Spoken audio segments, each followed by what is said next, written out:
Kemarin kita membahas mengenai pertanyaan yang diajukan seminggu sebelumnya. Nah, kita akan mengulangi lagi yaitu mengenai mani, madhi, kemudian wadi. Ini kok membahas itu? Hadirin rahimakumullah, kita itu sholat tidak hanya gerakan atau bacaannya yang fasih, gerakannya yang betul, tetapi sebelum sholat itu ada syarat-syarat sah yang harus dipenuhi. Syarat-syarat sah sholat diantaranya adalah dengan adanya suci dari hadas kecil besar. Apanya yang suci? Badan, pakaian, tempat. Nah, jika satu saja syaratnya tidak terpenuhi, bisa jadi sholat kita itu yang kita merasa khusyuk, yang kita itu merasa bacaannya fasih, gerakannya sudah betul, ternyata tidak dianggap, bahkan tidak membekas dalam kehidupan sehari-hari. Kenapa? Karena syarat sahnya tidak terpenuhi. Apa? Misalnya dalam pakaian yang kita kenakan ketika sholat, sajadahnya kah, tempatnya kah, atau badan kita itu ada masih terdapat hadas, ada najis yang melekat atau menempel. Sehingga apa? Sehingga membuat tidak sah sholat karena tidak batal atau batal wudunya tidak terpenuhi. Kan syaratnya sah sholat adalah bersih, yaitu dengan berwudu terlebih dahulu. Kalau ada syarat wudu itu tidak terpenuhi, otomatis kan mundur, akhirnya tidak terpenuhi syaratnya. Nah, makanya kita bahas ini mani, madhi, dan wadi. Ini saya pertegas lagi kemarin dari yang kemarin. Kaitannya dengan cairan yang keluar, mohon maaf ini ya, ada ikhlas ini. Ada apa? Ikhwan. Cairan yang keluar dari kemaluan. Nih hati-hati. Apakah sudah tua, sudah sepuh juga bisa jadi keluar? Ya jadi keluar. Selama kita masih normal, manusia itu kemungkinan mani, madhi, wadi ini keluar.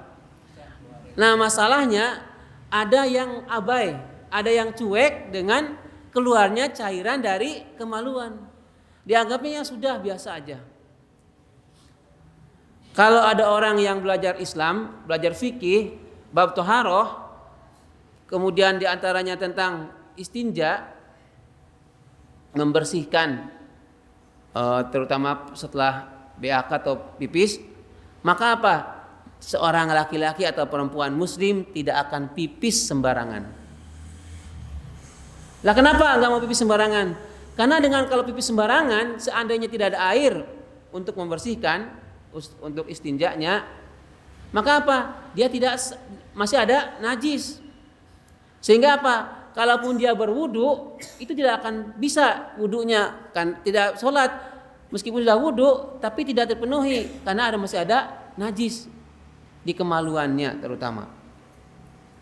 Makanya apa? Penting juga ini masalah pipis ini, al-baul ya.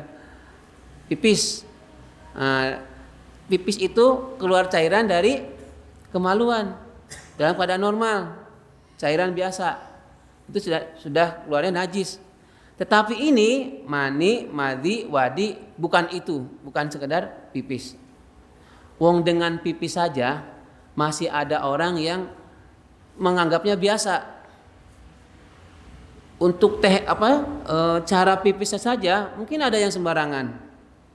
Mohon maaf ya, ini saya pernah atau belum ini sambil berdiri.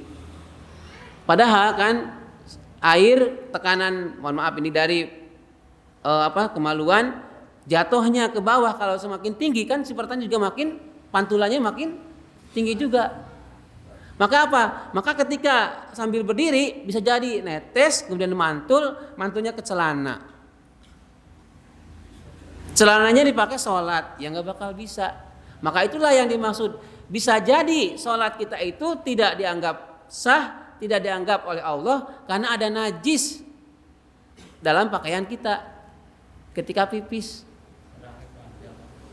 Iya, makanya pipis itu sangat harus hati-hati. Bukan harus hati-hati itu pelan, enggak. Dipastikan itu percikannya tidak membuat jadi nempel di kaki atau di celana. Makanya dianjurkan dengan jongkok. Dengan jongkok kalau bisa ini disiram dulu air yang klosetnya itu dikasih air dulu, dibasahi dulu. Kemudian pipis, sambil pipis itu air disiram juga. Jadi begitu air keluar dari kemaluan, kita siram supaya apa? Tidak banyak itu air bau di situ. Jadi langsung lewat, cuma lewat doang air itu. Nah, bukan hanya itu saja. Dalam Islam membersihkan kemaluannya juga setelah kencing itu penting. Mungkin ada yang ini udah gitu disiram aja, dibasahin aja. Padahal kan bisa jadi, mohon maaf kalau laki-laki kan dia pastikan dulu itu sampai habis. Makanya kadang ada diurut gitu ya, itu memastikan tidak ada tetesan air yang masih dalam kemaluannya, masih netes, masih ada. Khawatirnya ketika Allahu Akbar keluar itu air, bisa jadi. Ya, ini Iwan kan sudah besar ya sama kakaknya itu. Ini penting, ini bukan saru. Tidak boleh malu menyampaikan kebenaran. Allah saja, Allah Subhanahu wa taala itu dalam surat Al-Ahzab surat ke berapa? 33 ya. Wallahu la yastahyi minal haq. Allah itu enggak izin, Allah itu enggak malu membahas, menceritakan, menyampaikan tentang kebenaran. Allah itu. Maka kita pun jangan wah itu saru, apakah itu tabu itu, enggak. Justru dalam bab ini, karena bab toharoh ini bagian menuju ke sholat yang diterima, maka kita pelajari mengenai toharoh ini. Wabil khusus sekarang mengenai cairan yang keluar dari kemaluan, yaitu madhi, mani dan wadi. Nah, jadi terus gimana ini? Kalau pipis nih, yang pipis dulu. Kalau pipis, setelah pipis dicebok sampai bersih. Dipastikan tidak ada yang tersisa. Jangan sampai sudah dipakai celana dalam itu netes. Malah kena di celananya. Nanti berbeda lagi dengan kemarin ditanyakan siapa ya, Pak Oji atau Pak Haji Kasilan. Bagaimana kalau yang sudah sepuh itu kadang suka pipis dan netes. Nah, bagaimana sholatnya? Nah, itu dalam keadaan tertentu ya, atau ada rusuh nantinya, yaitu apa? Tidak ikut berjamaah. Yang penting dia sholat dulu, karena kalau dia sholat berjamaah, begitu Allahu Akbar, ternyata imamnya yang lama itu keburu netes. Waduh. Nah, makanya kan kalau setiap orang itu tahu kebiasaan masing-masing. Bagaimana kalau dia pipis, bagaimana dia kalau BAB. Termasuk yang tadi itu, dia netes itu kalau lama, setelah berapa lama dia akan berhenti, benar-benar berhenti. Itu kan ketahuan yang merasakan. Jadi bukan usah tanya ke orang lain, ke ibunya, ke istrinya, enggak. Yang tahu kan dia sendiri. Ya. Nanti kalau ceritakan, Bu saya itu kalau pipis kok setelah pipis itu mesti ada yang netes. Setidaknya 15 menit itu masih suka netes. Kalau sudah 15 menit dari tetesan pertama, baru deh nggak netes lagi. Oh, berarti itu kelainan. Maksudnya nggak usah ikut berjamaah, memaksakan ke masjid atau berjamaah. Ya, tidak apa-apa, karena kalau berjamaah nanti dia repot, dikit-dikit wudu lagi, ganti lagi mungkin celananya, wudu lagi ya, malah repot ya. Ya kalau di rumah. Ini sungguh-sungguh terjadi. Saya tetangga itu tadinya rajin ke masjid. Setiap sholat 5 waktu ya adzan ya apa itu di masjid. Setelah itu dia kena prostat. Lalu dia operasi. Setelah operasi itu sampai bertahun-tahun itu nggak bisa berhenti. Sampai dia kalau pakai celana itu sobek tengah jadi seperti rok. Soalnya kalau duduk gini mesti kuat terus. Terus setiap saya pulang ke desa Nusari itu dia datang ke tempat saya tuh bagaimana Soalnya saya tadinya saya sholat, terus saya nggak sholat, kalau nggak sholat saya dosa, terus saya nanti kalau misalnya saya mati itu bagaimana? Kalau saya itu nggak sholat terus nanti bagaimana sholat saya? Soalnya saya kan najis terus ada berhentinya. Nah, terus saya pokoknya walaupun najis kamu harus sholat tapi sendiri, nggak usah dimakmumi, nggak usah makmum, sholat sendiri. Jadi berserah diri kepada Allah. Walaupun kamu niat wudu nanti keluar air kencing, tapi kamu tetap sholat walaupun kamu duduk sama berdiri dan itu bagaimana? Menurut dia itu dia manut sama saya, tapi terus saya itu jawaban itu betul atau tidak? Sudah kan Pak? Itu kalau yang di kantor nasional itu kalau kita pakai kateter, jadi pakai kantong, itu pakai kantong, terus di kateter, jadi nggak keluar ke mana-mana tapi masih ke kateter. Tapi menurut dokter itu, dokter terus jadi nih. Ini kan kasus. Jadi makanya ada memang orang yang dia itu pipis berulang-ulang. Jadi setelah pipis itu masih terus. Apalagi kalau tadi ceritakan sering banget. Nah itu ya yang saya maksudkan. Nanti jangan dia sholat sebisa mungkin, sebisa dia bisa sholat, tidak usah makmum, tidak usah dimakmumi. Maksudnya tidak berjamaah sendiri. Lalu bagaimana? Tadi solusi itu bisa jadi dengan menggunakan alat ya. Tetapi itu akan merepotkan juga karena kalau misalkan lama-kelamaan kan bau juga ya. Nah maka apa? Ketika dia suci sudah berhenti, maka ditulah segera dia sholat. Sholatnya diringkas, maksudnya diringkas itu tidak usah yang lama-lama. Jadi syarat rukun-rukunnya saja yang dipenuhi. Allahu Akbar, Al-Fatihah, Allahu Akbar. Terus hanya yang rukun-rukunnya aja. Kenapa? Takutnya keburu keluar. Kalau itu enggak ada Pak, keluar terus. Wah ini kalau minum terus keluar. Nanti itu mesti ada solusinya. Solusinya itu yaitu apa? Dia yang beliau itu akan tahu kapan dia akan berhenti lebih lama. Belum waktunya sholat isya. Ya kalau belum waktu sholat isya jangan usah sholat isya misalnya ya. Belum sholat duhur ya jangan duhur dulu. Karena sholat itu harus tetap di waktunya adalah waktiha. Itu ya. Nah kita bersyukur makanya alhamdulillah kita ini semuanya ya. Insya Allah dalam bab pipis itu ya buang air kecil itu relatif normal. Maka kita syukuri. Nah tadi diceritakan Pak Kasiran itu ada yang seperti itu. Juga ceritakan harus pakai kateter itu ya. Bagaimana itu kalau keseringan kan nggak nyaman juga. Makanya kita bersyukur. Fa bi ayyi ala rabbikuma tukadziban. Solusinya gimana itu Pak? Nah solusinya karena kan setiap orang kan dia baru sakit kan? Iya. Nanti kalau nggak salat nanti misalkan keburu dijemput kali Israel kan jadi kita itu loh. Iya. Nanti jadi bimbang. Makanya tadi sebisa mungkin tetap sholat seringkas mungkin karena kalau misalkan terus-terusan saya yakin itu ada masanya dia berhenti. Itu kan air mengalir kalau ada asupan masukan.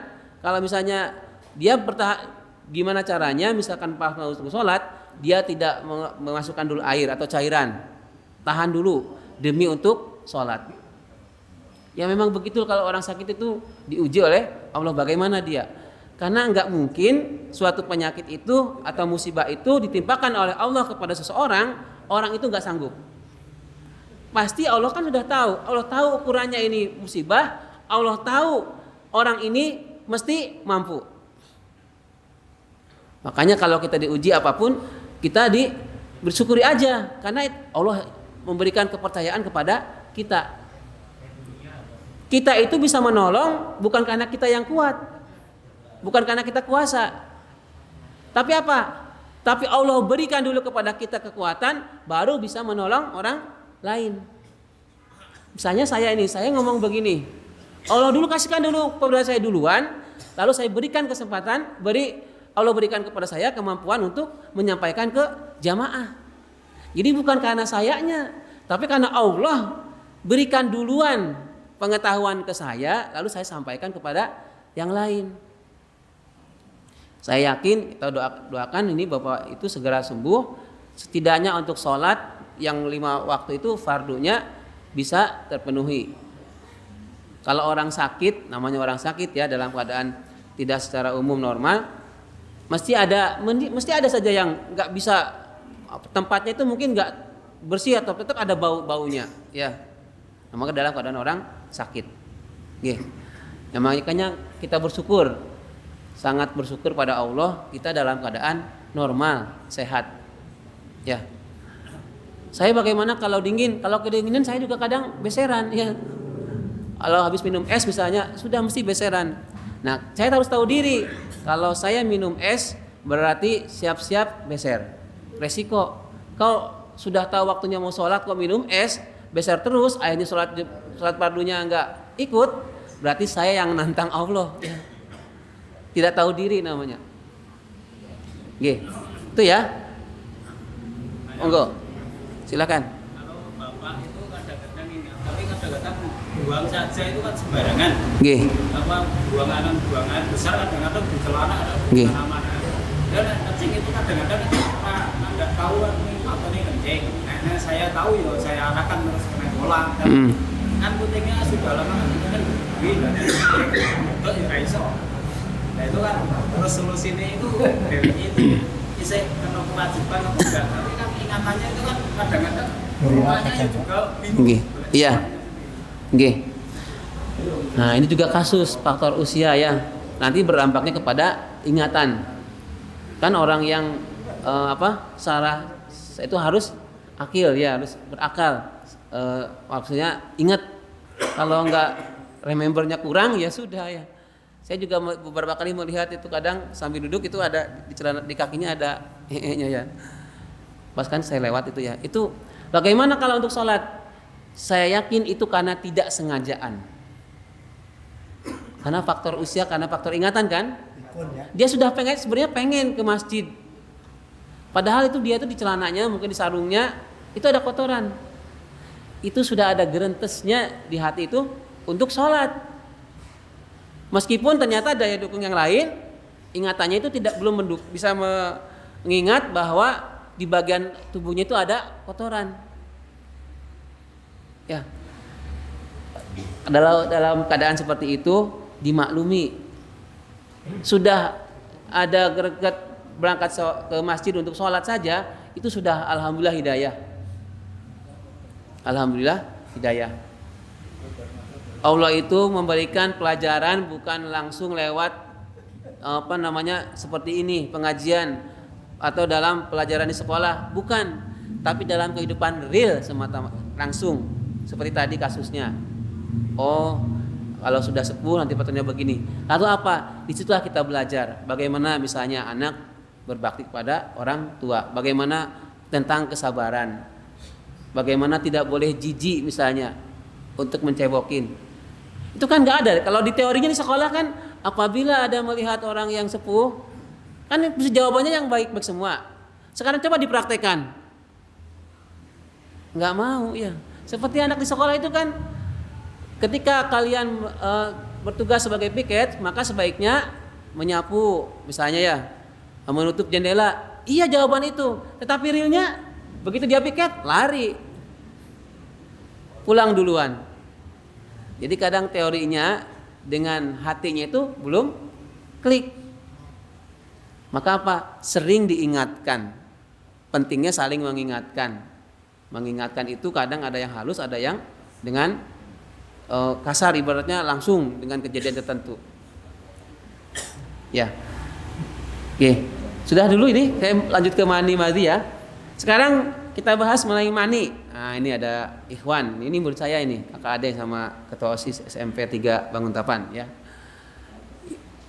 Mani itu penting dipelajari anak-anak SD sama SMP nih. Mani itu cairan yang keluar dari kemaluan, warnanya putih, keluar dengan diiringi rasa nikmat. Ada karena syahwat. Lalu apa? Biasanya keluar dalam keadaan sadar. Umumnya ada juga, yaitu ketika misalnya hubungan suami istri, jima. Jima itu artinya berkumpul antara hubungan badan antara suami istri. Atau dalam keadaan tidak sadar, yaitu ketika tidur. Makanya disebut istilahnya itu adalah mimpi basah. Nah, mimpi basah itu Iwan bukan mimpi yang dia kehujanan ya. Nah, dicek kok tiba-tiba di celananya itu kok ada baunya kok begini, warnanya kok gini. Nah, itu berarti sudah mimpi basah. Lalu bagaimana?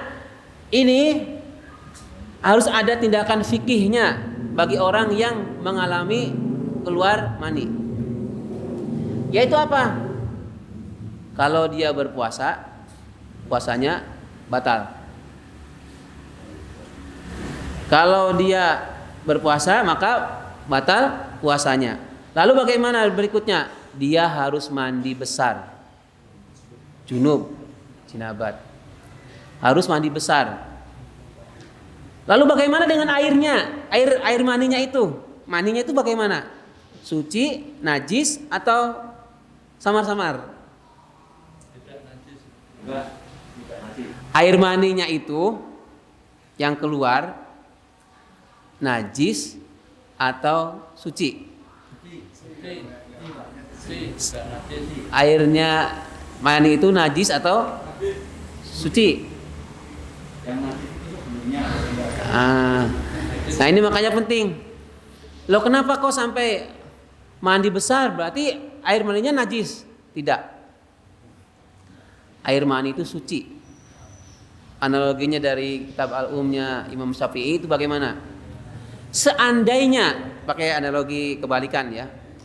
Seandainya air mani itu najis, maka semua manusia adalah najis. Kenapa? Karena air manusia itu diciptakan dari mani. Yakhruju min bainis sulbi wat taraib. Itu ya. Surat apa itu? At-Tariq ya. Ada air yang keluar itu. Air maninya suci. Tidak najis.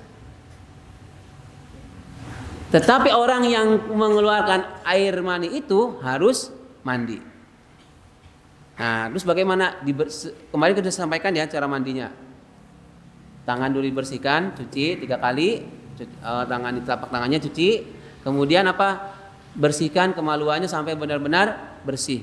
Kalau yang berhubungan berarti pastikan tidak ada mani yang masih menetes. Dibersihkan sebersih-bersihnya. Kalau perlu pakai sabun.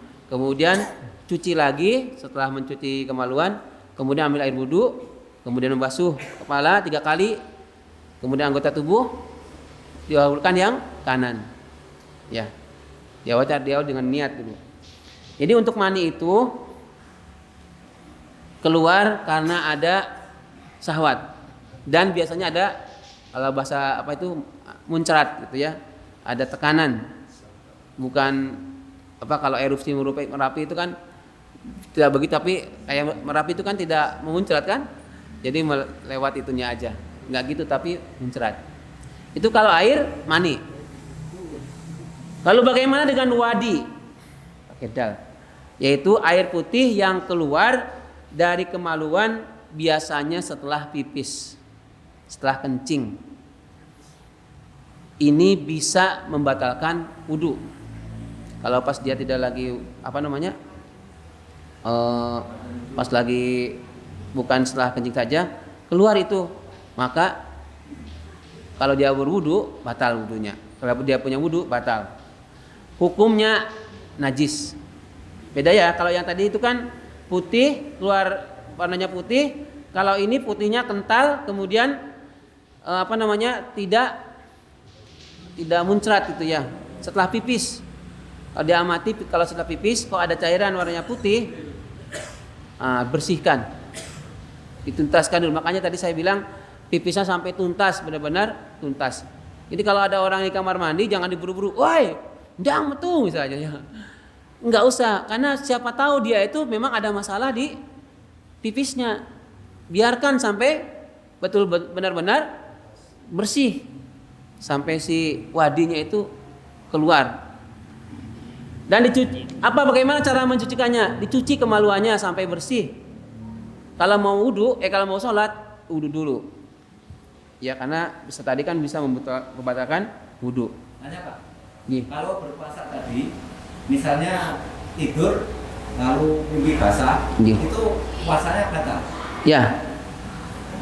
Saya dulu pernah yang mendapatkan keterangan itu tidak, tapi kalau mandi besarnya itu ya, tapi kalau puasanya batal itu yang betul yang mana itu? Nggih. Karena saya pernah mendengar keterangan itu kalau misalnya mimpi waktu siang di waktu bulan puasa misalnya, padahal kalau bulan puasa kan kebanyakan orang tidur, tapi macam-macam orang mungkin ada yang kemungkinan bisa mimpi basah tadi. Nah, lalu dia itu katanya tidak batal, tapi kalau mandinya itu harus mandi sah. Itu yang betul yang mana? Jadi yang itu mudah-mudahan yang betul itu loh. Tadi saya membaca lagi dari beberapa kitab itu batal puasanya. Kalau dia puasa batal. Adapun dia misalnya masih belum mandi, kemudian keburu imsak, maka mandinya setelah itu tidak apa-apa, mandi wajibnya. Nah itu ya untuk mani ya. Jadi bagaimana? Tadi syarat keluarnya dari kalau benar-benar itu adalah air mani ya, pas tidurnya itu dia misalkan mimpi basah. Itu yang saya pahami. Nanti kemudian wadi ya, saya lanjutkan lagi madi sekarang madi. Madi itu keluar dari kemaluan bening tapi lengket. Biasanya karena berpikiran yang negatif, mikirin yang saru-saru. Jadi sehingga ada misalnya membayangkan bagaimana jima bersetubuh yang ia tidak sadari keluar air itu lengket. Namanya madhi. Kalau dia punya wudunya batal.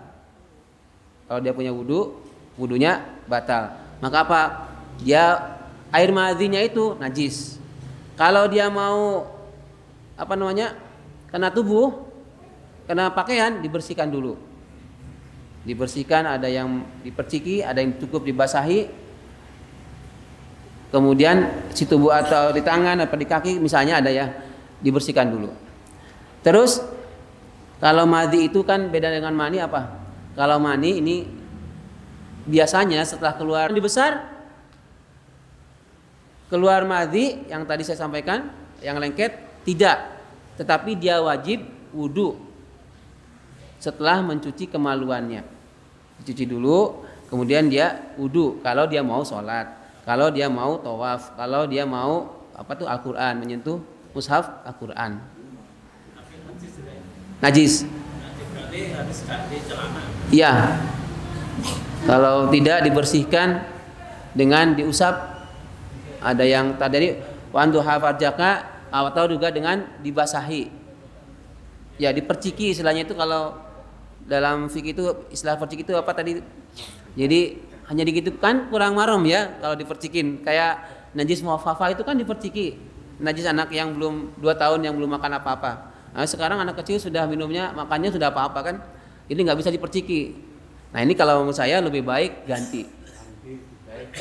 Lebih baik ganti karena kita tidak tahu seberapa itu kentalnya air madhinya.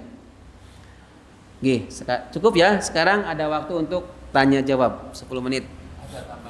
Silakan Pak Dawang. Bisa diulangi Pak. Siapa saja yang meminta penting jongkok itu secara medis itu kalau ginjal itu kan ada 2 kantong yang itu bisa keluar semua yang kotoran. Tapi kalau dari itu tidak.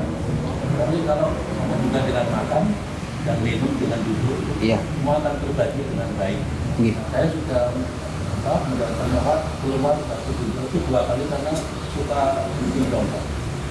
Ya kalau pulang. Ya. Betul. Nabi Muhammad SAW itu saat Islam menganjurkan ketika buang air itu jongkok, makan sambil duduk.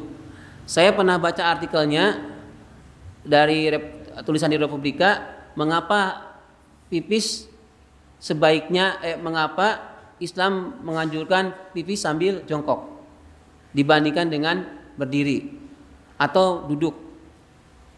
Bukan jongkok loh ya, bukan duduk jongkok ini. Bukan duduk itu ya. Maksudnya kan bahasa Jawa dengan itu. Jongkok ini. Gini jongkok, mama bukan adegan saya. Bukan ini misalnya gini terus dia duduk, bukan. Beda itu. Nah, kalau yang kayak sebutan pelacetnya itu ya, duduk itu. Nah, jongkok. Kalau yang begini itu kan jaga-jaga kalau pas sepuh itu mungkin ada yang difabel itu kan menggunakan itu. Karena dia mungkin gak kuat di tumpuan kakinya. Ya, maka sebaiknya dianjur secara medis memang ada penelitian yang menyebutkan pipisnya seseorang sambil jongkok itu menyehatkan. Makannya seseorang sambil duduk itu juga menyehatkan. Kalau nanti dikaitkan dengan bagian dari organ pencernaan. Tetapi singkatnya, makan sambil duduk itu bisa lebih menyehatkan. Nah, kalau dikaji dalam nanti kan ada susunan dari ada skrotum terus ada pokoknya ribet itu ya. Tapi intinya itu duduk pipis sambil jongkok itu lebih baik daripada pipis sambil berdiri. Kalau ada masjid-masjid yang sudah modern, ya maksudnya itu dia paham mengenai kesehatan, hubungannya dengan kesehatan, dia tidak akan membuat tempat pipisnya berdiri. Pernah ke Masjid Mataram yang di Masjid Gede yang sekarang di Kauman, dulu kan masih ada yang berdiri ya. Sekarang sudah tidak. Bersih sekarang kan toiletnya itu bersih pokoknya, enak. Lebih humanis. Pas awal-awal dulu itu kan mungkin 2 atau 3 tahun yang lalu masih ada tempat untuk pipis berdiri. Di masjid Bantul masih ada yang berdiri. Dulu di 19 nggak ada yang berdiri kan? Nah itu orangnya, maksudnya di fasilitas di situ ada yang buat kan ada sekat-sekat itu loh berdiri. Kalau ada orang yang tidak paham mengenai toharoh, dia akan pipis cur aja wis langsung duduk masukin lagi. Padahal di situ kan najisnya banyak ya. Kalau sambil berdiri. Nggih. Ada hadisnya kalau habis pipis itu biar bersih berdehem tuh. Oh ya, daham. Nggih. Ya.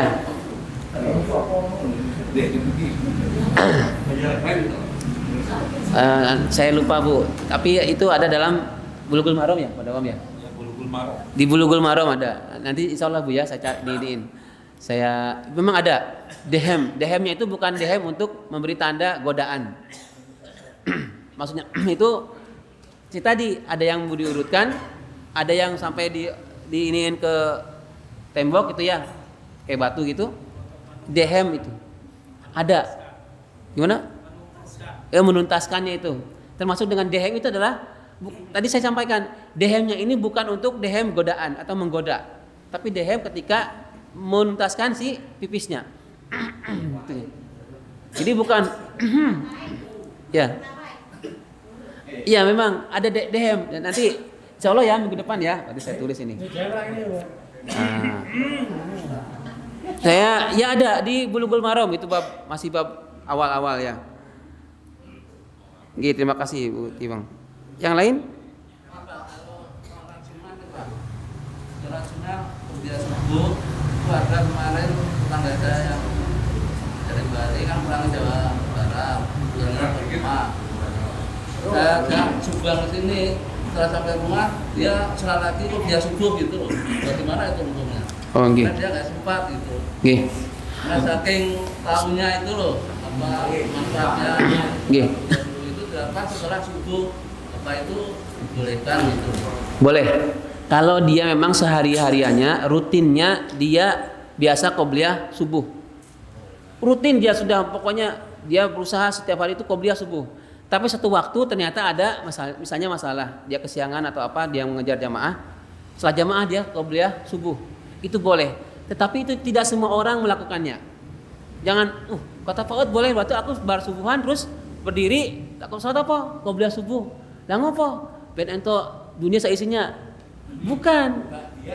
Itu ba'diyah malah. Kalau dia sudah rutin Kalau kan beberapa sahabat itu saking senengnya, saking mengejarnya pahala dari sholat sunnah qobliyah itu melakukannya setelah sholat fardunya.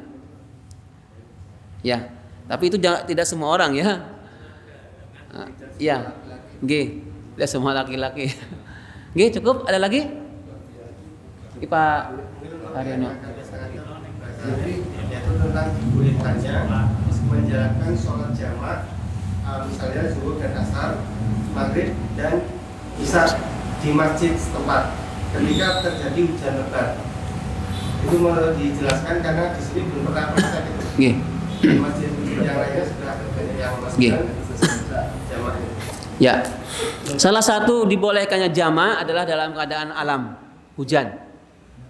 Jadi suatu saat itu hujan deras banget dan diprediksi itu hujan sampai waktu isya masih juga hujan deras. Maka apa? Imam. Nah, kalau imamnya yang paham segera melakukan sholat jamaah. Sholat maghribnya itu maghrib. Oh terus dia memprediksikan ini sampai kayaknya nih hujan sampai isya masih deras. Kemudian si imam boleh, imam sholat boleh. Dia mempunyai hak untuk memimpin sholat jamaah. Misalnya para jamaah kita akan sholat maghrib 3 rakaat dan 2 rakaat isya di jamaah qashar. Boleh. Nah, masalahnya di sini kalau misalnya seperti itu belum semuanya paham, nanti jamaah protes. Nanti jamaah, "Loh, enggak apa-apa toh, wis ben teni wae macam-macam Quran sih atau apa." Silahkan. Tetapi disunahkan ketika hujan deras itu sholat di jamaah. Maghrib 3 kali. Maghribnya nggak boleh dipotong ya, tetap ya maghribnya 3 rakaat, isanya 2 rakaat. Enak nih, udah seneng wae. Nggih. Tapi kalau saya nanti terus Nggih. Nggih. Ya jangan terus gampang Ya, tadi saya sampaikan alasannya yang harus logis. Memang alamnya hujan deras. Kan Bapak Ibu kan bisa melihat itu loh. Ini hujan awet ini. Dengan hujan yang cuma lewat ibaratnya kan bisa ketahuan. Ya. Oke. Nah, kalau hujan itu imam misalnya pas yang maghrib di sini mengumumkan begitu qomat misalnya Pak Wandi misalnya qomat maghrib, kemudian ini imam mengumumkan kita sholat maghrib kemudian akan sholat isya di jamaah qashar. Nah, maka ikuti imam, makmum itu mengikuti imam karena keadaannya hujan gelap mati lampu misalnya. Kalau hujannya rincik-rincik, wah ini bisa ya di qashar. Nah, nanti malah tapi tidak bermaksud untuk menyepelekan ya. Tidak untuk menganggap remeh atau menganggap enteng ya. Atau menggampangkan. Nggih. Jamaah dengan qashar itu gimana? Ini kan jamaah qashar. Nggih. Jamaah itu artinya apa? Qashar artinya. Oh, nggih. Nggih. Oh iya, Bapak Ibu, yang dimaksud dengan jamaah itu artinya menggabungkan 2 waktu sholat dalam 1 waktu sholat. Qashar itu artinya diringkas, dikurangi. Maksudnya jamaah itu hanya ada 2. Isya dengan maghrib dilakukan pada waktu maghrib atau isya, dan zuhur dengan asar dilakukan zuhur atau waktu asar. Subuh tidak boleh di jamaah, tidak boleh di qashar. Ya, yang dimaksud dengan di qashar hanya zuhur, asar dan isya. Maghrib tetap 3 rakaat. Meskipun nanti dilakukan pada waktu isya, tetap maghrib 3 rakaat. Isyanya yang boleh di qashar jadi 2 rakaat. Kalau duhur asar. Asar dengan? Duhur asar. Nggih, 2 rakaat boleh. Oh gitu. 4 rakaat zuhurnya misalnya, kemudian asarnya 2 rakaat boleh. Tetapi yang dicontohkan itu adalah 2. Nah, kan kita sudah memang niatnya mengqashar. Gimana? Nanti jamaah qashar itu zuhurnya tetap 2 enggak 4. 2. Ya. Kalau jamaah qashar. Nanti misalkan di sana enggak. Nggih, jadi kalau mau pergian misalnya waktu zuhur. Wah, ini kalau waktu asar kayaknya nggak mungkin nyampe sampai sana isya. Bisa ke lokasi tujuan. Maka apa? Sholat zuhur 2 rakaat boleh atau 4 rakaat boleh, langsung begitu salam qomat berdiri lagi 2 rakaat. Kalau misalnya 4 rakaat, nah itu kan seolah-olah berarti nggak perlu ada dalam keadaan ada rusuh ya. Rusuh keringanan di sini maksudnya itu untuk meringankan orang untuk dalam hal sholat. Meringankan loh ya, bukan menganggap enteng. Maghrib tidak boleh disingkat, tidak boleh diringkas. Ada lagi? Ini, enggak Pak. Melihat bahwa pentingnya toharoh untuk saatnya sholat. Mohon dijelaskan secara rinci bagaimana wudu yang sesuai dengan sunnah Rasul. Karena kita lihat di sini juga wudunya masih macam-macam. Ada yang bisa kepala begini, ada yang begini, termasuk ini masuk tangan. Yang dari belakang dua dari sisi wudu. Terima kasih. Ya, penting bab toharoh ini saya juga lompat-lompat mengenai toharoh ya. Jadi syarat untuk ke sholatnya itu kan miftahus sholat itu adalah toharoh ya. Kuncinya sholat itu adalah toharoh. Jadi toharohnya harus benar dulu. Lalu bagaimana wudunya yang baik? Nah, ini harus dipraktekkan. Karena nanti kan mesti ada yang menggunakan ya, maksudnya menerapkan wudunya. Misalnya yang paling gampang, ketika membasuh kepala, ada yang kepala dulu, kemudian rambutnya digini-gini 3 kali, kemudian ini 3 kali, ini 3 kali, ada yang 1, 2, 1, 2, ada yang gitu ya. Ada juga yang begitu kepala langsung, kemudian si telunjuk masuk ke telinga, diginikan, gini ya. Nah itu harus dipraktekkan. Apakah dua-duanya apakah waktunya habis? Ya. Gini, nanti kita akan bahas ya. Tapi karena ini ada namanya apa? Mesti ada perbedaan, maka dua-duanya harus sampaikan. Saya harus menyampaikan dua-duanya. Ini dasarnya apa? Ini dasarnya apa? Ya, ingat ya, pesan saya itu yang menentukan adalah jamaah ya. Mau telunjuk dulu, mau begini dulu apa begini, saya sampaikan dasar-dasarnya. Nanti juga dalam hal toharoh. Saya kira itu, insya Allah kita minggu depan kita akan bahas mengenai dehem ketika pipis, kemudian jamaah sudah ya, wudu ya, toharoh. Itu ya cukup ya. Mari kita akhiri dengan bersama mendoa kafaratul majlis. A'udzubillahi minasyaitonirrajim. Bismillahirrahmanirrahim. Subhanakallahumma wa bihamdika asyhadu an la ilaha illa anta astaghfiruka wa atubu ilaik. Alhamdulillahi rabbil alamin. Assalamualaikum warahmatullahi wabarakatuh.